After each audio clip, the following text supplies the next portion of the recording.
दरअसल अभी तक इन कंपनियों के अधिकारी विदेशी ही होते थे और इनके दफ्तर भी भारत से बाहर ही होते थे।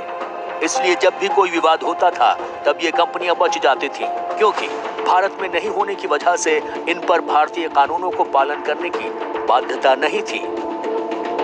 यहाँ मामला केवल सोशल मीडिया प्लेटफॉर्म्स के गलत इस्तेमाल का नहीं है, बल्कि इसका संचालन करने वाली कंपनियों की जवाबदेही और जिम्मेदारी का भी है।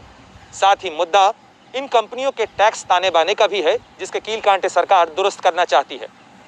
साइबर एक्सपर्ट्स विराग गुप्ता के मुताबिक विदेशी डिजिटल कंपनियों का भारत में बहुत बड़ा कारोबार है, जिस पर वो कोई टैक्स नहीं देती हैं। भारत में एक रफ एस्टिमेट के अनुसार विदेशी डिजिटल कंपनियां लगभग 20 लाख करोड़ सालाना का कारोबार कर रही हैं और इस कारोबार के अधिकांश बड़े हिस्से पर वो कोई टैक्स नहीं देती हैं। आपको जानकर हैरानी होगी कि डिजिटल और ई मार्केटिंग का कारोबार देश में बहुत ज्यादा बढ़ चुका है। भारत में ई कॉमर्स का कारोबार करीब 6 लाख करोड़ का है। 2019 से 2021 जनवरी तक इक्वलाइजेशन लेवी टैक्स के तहत सरकार को करीब 2,629 करोड़ रुपए का रेवेन्यू मिला है। लेकिन एक्सपर्ट्स की माने तो ये रेवेन्यू और ज्यादा बढ़ सकता है अगर इन विदेशी कंपनियों को भारत में ही दफ्तर खोलने को कहा जाए, क्योंकि अगर ऐसा होगा तब इन पर भारत के टैक्स से जुड़े सारे कानून लागू होंगे।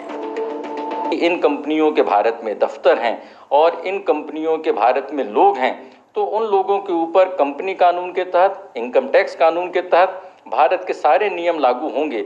इससे असमानता कम होगी, तो इसकी वजह से भारत को वो बड़े पैसे मिलेंगे, फंड मिलेंगे, जिससे कि हम कोरोना से भी निपट सकते हैं और अर्थव्यवस्था का विकास भी कर सकते हैं। इसका सबसे अच्छा उदाहरण अमेरिका में ही देखने को मिल रहा है। अमेरिका ने तो यूट्यूब के लिए ऐसा कानून बना दिया है जिसकी वजह से अमेरिका से बाहर जितने भी यूट्यूबर्स हैं, जिनमें भारतीय भी शामिल हैं, उन्हें दोहरा टैक्स देना पड़ रहा है। कैसे, आपको बताते हैं। यूट्यूब की कमाई सीधे अकाउंट में आती है तो उस पर भारतीय नियमों के मुताबिक इनकम टैक्स लगता है। लेकिन अमेरिका ने यूट्यूब से दूसरे देशों के यूट्यूबर्स को होने वाली कमाई पर एक नया टैक्स लगा दिया है। अब अमेरिकी दर्शकों से जितनी भी कमाई दूसरे देश के यूट्यूबर्स कर रहे हैं, उस पर अब उन्हें अमेरिका में भी टैक्स देना पड़ता है। यानी साफ है, आप किसी भी देश में बिजनेस करें, अगर आप अमेरिकी लोगों से कमाई कर रहे हैं तो उस पर आपको टैक्स देना होगा। जाहिर है, नए आईटी नियमों के मुताबिक सरकार को पहला फायदा फेक न्यूज को फैलाने के खिलाफ कार्रवाई में मिलेगा और दूसरा फायदा उसके टैक्स कलेक्शन में भी मिल सकता है। देखना होगा कि इस पर कंपनियों का रुख क्या रहता है।